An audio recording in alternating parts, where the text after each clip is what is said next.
Na Band FM, quem ama não esquece.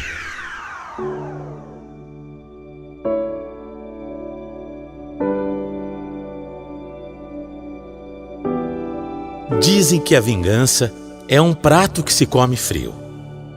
Isso porque a gente muitas vezes demora para conseguir realmente se vingar de alguém. Mas para quem sofreu, a espera é só um detalhe. A minha história começa quando eu entrei na fase mais bonita da minha vida. Foi quando eu conheci a Paula. Eu não posso dizer que ela era perfeita, porque, vamos ser sinceros, ninguém é. Ela tinha os defeitos dela, os problemas dela, tudo isso, mas, mesmo assim, eu a amava com todas as minhas forças. Ela me conquistou de verdade. E é exatamente dessa forma que nós conhecemos o sentimento verdadeiro, né? Quando a gente tem consciência de que a pessoa tem defeito, mas mesmo assim, a gente quer ficar com ela. A Paula também tinha 1 milhão de qualidades. Isso era muito maior que qualquer imperfeição. Ela era uma moça de um coração enorme, disposta a ajudar quem quer que fosse. Eu até dizia que um dia ela ia se dar mal, porque as pessoas acabavam se aproveitando desse jeito dela, sabe? Ela era muito bondosa. Enfim, nosso namoro era maravilhoso. Algumas briguinhas bobas, mas nada sério. Eu sempre tive certeza de que eu ia casar e envelhecer ao lado da Paula. Mas a gente nunca teve pressa. A gente queria mesmo era aproveitar a vida. Aproveitar o nosso momento a dois antes de dar um passo mais sério. Sair, viajar, namorar, aproveitar de verdade. Era isso que a gente gostava. Quando a Paula mais precisou, eu estive ao lado dela. Foi mais ou menos na época que a gente completou 1 ano de namoro. A mãe dela tinha muitos problemas psicológicos. E a situação foi se agravando cada vez mais. Minha namorada não sabia mais como resolver. E estava sofrendo muito com essa situação. Eu tô tão cansada, Wagner, eu tô cansada, sabe? Ela não faz os tratamentos, ela não toma os remédios. Paulo, eu já te falei isso. Eu acho que a gente precisa pensar numa internação pra ela. Não, de jeito nenhum. Eu não posso fazer isso com a minha mãe, Wagner. Olha aqui. Olha, não é maldade, meu amor. Entenda, é pro bem dela. Se ela continuar assim, se ela continuar desse jeito, não sei, o pior vai acontecer. Eu me sinto péssima, sabia? Parece que eu tô abrindo mão de cuidar dela. Não é isso. Somos só nós duas. Eu não sei. Que situação horrível é essa? Ela ficou adiando, e o pior quase aconteceu mesmo. Um dia, quando a Paula chegou em casa, a mãe dela estava desmaiada. Tinha tomado um monte de remédios. Foi horrível para ela. Foi muito duro para minha namorada, que já não tinha mais o pai. Ela se sentia mal, muito mal, mas naquele momento, o melhor a ser feito era realmente levar a minha sogra para quem soubesse cuidar dela. Já que nós não estávamos conseguindo. A Paula ficou péssima e eu estive do lado dela o tempo todo, sendo o ombro para ela deitar, o ombro para ela chorar. Foi uma fase muito difícil mesmo. Aos poucos, as coisas foram melhorando e a gente até começou a fazer planos de casamento. A Paula começou a dizer que não queria mais perder tempo na vida, que queria casar, construir um lar, uma família, ter filhos comigo. Eu também já não tinha dúvidas de que era isso que eu queria para mim. Então a gente começou a pensar mais no assunto. Só que aí, bem nessa fase, eu acabei perdendo meu emprego. Para mim, foi um golpe muito duro. Eu não estava esperando. Até porque, além de ser um ótimo emprego, com um ótimo salário, eu adorava aquele lugar. E nunca tinha imaginado ser mandado embora. Realmente, aquela situação me pegou desprevenido. Eu fiquei muito triste. Eu acho até que, naquela época, eu comecei a entrar numa depressão. Medo de faltar dinheiro, medo de não conseguir outro emprego, algo que não fosse, sabe, parecido com o que eu fazia, com o que eu gostava de fazer, essas coisas. Para piorar, A Paula parecia que estava no mundo da lua. Enquanto eu me lamentava por estar desempregado, ela continuava falando de casamento, casamento, casamento. Aliás, era sempre isso. Eu dizia que os planos tinham que ser adiados, mas parecia que ela não entendia a situação. Parecia que ela nem me ouvia. Um dia, eu acabei perdendo a paciência com ela. Ela estava lá, mais um dia, me mostrando sites de buffet, salão, preços disso, preços daquilo. E eu perdi a linha. Falei que ela não estava entendendo nada do que estava acontecendo.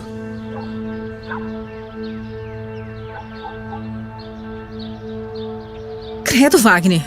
Precisa falar assim comigo? Você não entende? Eu não falei que tem que ser agora o casamento. Eu não falei isso. Eu só achei que seria algo pra distrair sua cabeça. Já que você anda tão triste, era só isso. Mas você achou isso, achou errado. Você parece... Olha, você parece uma anta. Você vive falando besteira. O que eu preciso é de emprego, entendeu? Eu preciso de um emprego, não de casamento. Eu tô de saco cheio dessa historinha de casamento. Não fala assim comigo, credo! Pelo amor de Deus. Faz um favor pra mim. Me deixa em paz, vai. Quando a sua mãe tava lá, com aquele monte de problemas, com a cabeça maluca daquele jeito, eu tive do seu lado, né? Eu te ajudei. Agora você não. Você não tem a capacidade de ter essa empatia. Acho até bom. Assim eu vejo que não dá pra casar com você. Não dá pra ser desse jeito. Nossa, Wagner, credo. Você não precisa falar assim comigo. Quer saber? Pra mim chega. Eu juro que eu não sei o que me deu. Eu nunca tinha levantado a voz pra Paula. Nunca. Discutido daquele jeito, imagina. Nem perto disso. Parecia que alguma coisa tinha se apoderado do meu corpo. Eu passei de todos os limites. E ainda bem que ela decidiu ir embora, porque sabe lá o que eu seria capaz de fazer naquele estado de nervos que eu fiquei. Mas a verdade é que eu estava destruído há semanas e ela não conseguia perceber o tamanho da minha preocupação. Ela não estava me ajudando em nada. Naquele momento, o que eu mais precisava é de paz. E ela acabou me dando muito mais do que isso. Depois daquela discussão, a Paula ficou muito chateada, muito. E disse que era melhor a gente dar um tempo. Como eu estava numa fase tão difícil, tão pesada, eu nem tentei me desculpar com ela. Eu sabia, no fundo, que tinha errado, mas eu não conseguia me desculpar. Eu não conseguia enxergar como eu tinha sido horrível de verdade com ela. Imagina, para mim estava tudo certo.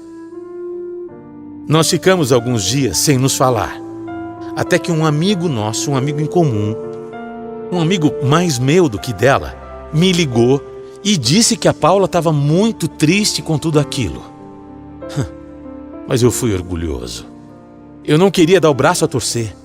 Eu não queria admitir que eu tinha pisado feio na bola. E assim a gente foi se afastando, cada vez mais se afastando por uma bobagem. Pois é. Quantos namoros e quantos casamentos não terminam por isso?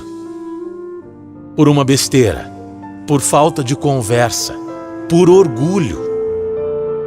Eu acho que eu não tomava a iniciativa de me resolver com a Paula porque eu sabia que ia ficar tudo bem. Uma hora ou outra ia ficar tudo bem. Era o que eu pensava.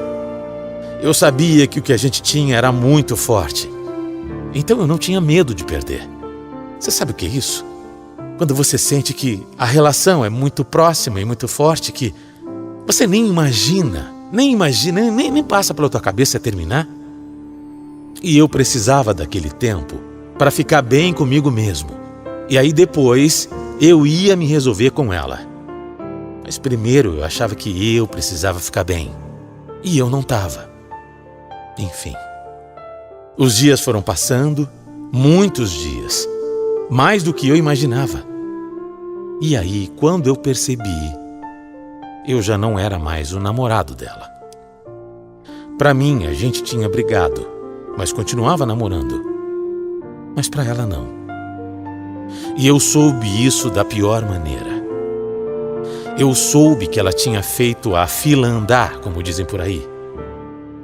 E o pior, O pior é que eu descobri que ela começou a sair com aquele amigo. Aquele amigo mesmo que veio me dizer que ela estava triste, que ela não estava bem. Aquele meu amigo. Eu estava sendo traído. Traído pela minha namorada e pelo meu amigo. Eu não estava acreditando. Eu não conseguia entender o porquê. Por que eles tinham sido tão baixos assim? Eles nem me falaram, nem contaram para mim o que estava acontecendo. Eu acabei sabendo por outras pessoas. Que respeito ela teve por mim? Nenhum. Zero. Eu fiquei transtornado. Transtornado quando eu soube. Quem não ficaria? Mas eu não pensei duas vezes. Eu fui atrás da Paula para saber por que ela tinha feito aquilo. Eu não tenho nada pra falar com você, Wagner, nada. Eu esperei você me procurar por mais de um mês. Mais de um mês. Eu fiquei esperando suas desculpas. Eu fiquei esperando o mínimo de consideração. Consideração? Você me traiu com meu amigo. Quem é você pra falar de consideração? Te traí? Te traí. Pra mim, a gente já tinha terminado, há muito tempo. Depois do modo como você me tratou. Faça-me um favor, vai. Como assim? E você deixou claro que não queria mais. Deixou bem claro. Tudo parecia ter sido resolvido. Paula, era só um tempo. Você não tinha esse direito. A gente estava falando até de se casar. E você deixou bem claro que não queria mais. Já esqueceu? Esqueceu? Eu não esqueci. Tudo poderia ter sido resolvido, Wagner. Tudo. Mas você foi infantil, né? Foi imaturo demais. Ela ainda achava que tinha razão. Mas não era possível. Será que ela tinha me esquecido assim tão rápido daquele jeito? Que amor é esse que a pessoa simplesmente descarta o outro? Eu senti como se alguém tivesse me dado uma facada. Uma facada no peito. Era um misto de raiva, de dor, de arrependimento, tudo. Tanta coisa ruim ao mesmo tempo. Eu fiquei ali olhando para ela, esperando uma reação diferente, esperando até que ela começasse a chorar e a me implorar perdão. Eu estava achando que a ficha dela ia cair, que ela ia mudar aquele jeito dela. Mas não. Ela não fez isso. Inacreditável. A frieza com que ela falava. Para ela, estava tudo normal. Eu não estava acreditando. Olha o rumo que a gente tomou. Aquilo tudo parecia um filme. Para mim, um filme de terror. Na verdade, parecia uma comédia. Uma comédia sem graça. Eu tinha perdido mesmo a mulher que eu amava dessa forma. Eu não conseguia acreditar. Não podia ser verdade. Foi demais para mim. Naquela conversa, eu achei até que a Paula era outra pessoa. Na verdade, depois, eu fui entendendo. Eu me enganei com ela. Ela não era a pessoa que eu imaginava. Não mesmo, nunca foi. E quer saber? Foi melhor assim. Foi melhor descobrir quem ela é, antes de ter feito uma burrada maior, antes de ter me casado com ela. Uma pessoa que se diz tão bondosa não conseguiu se pôr no lugar do próprio namorado. Ela não soube enxergar que eu estava numa fase difícil. Ela não soube perdoar, mesmo que eu não tivesse pedido desculpa. Ela não soube entender. Ela não quis. E eu sei que eu errei. Mas eu estava passando por uma fase difícil. Eu estava deprimido. Eu tinha perdido meu emprego. Será que é difícil entender? Você não está entendendo o que eu estou dizendo? Você já passou por isso? As pessoas acham que a gente não tem direito de se sentir triste, de se sentir deprimido. Acho até que algumas pessoas não conseguem te entender. E aí, na boa, quem precisa de alguém assim do lado? Quem precisa de alguém que não consegue nem enxergar o momento difícil que você está passando? Quando ela precisou, eu estava lá, do lado dela. Olha, Como eu me arrependo de ter conhecido essa mulher. Você tá me entendendo, né? Você sabe do que eu tô falando. Qualquer um que amasse de verdade ia entender essa situação. Qualquer um que sentisse o amor verdadeiro ia dar espaço, ia voltar. E não começar a sair já com outra pessoa. Não é um absurdo? Com o meu amigo. Com o meu amigo, gente. Sei lá quantos bilhões de homens no mundo. E ela ficou com um amigo meu. Se um dia eu sentir arrependimento, tristeza, dor, qualquer uma dessas coisas, hoje já passou. Hoje eu só tenho uma coisa dentro do meu coração: ódio. Eu nunca vou perdoar a Paula. Nunca mesmo. Nem aquele cara que se dizia meu amigo. Eu nunca vou perdoar os dois pelo que eles fizeram comigo. E eu juro pra você, eu vou me vingar. Eu vou me vingar. Calma. Uma hora eles vão ver. Porque o que fizeram comigo não foi certo. E por isso, eles nunca vão conseguir ser felizes juntos. Eles não vão ter uma vida feliz. Eu tenho certeza disso. Esse casal vai se separar, eles vão sofrer. Eu sinto isso. Não tá certo. Não tá certo, talvez, desejar o mal, mas e o mal que eles fizeram pra mim? E o mal que eles fizeram pra minha vida? Isso é certo? Por tudo que eles fizeram, eu tenho certeza que eles não vão continuar juntos.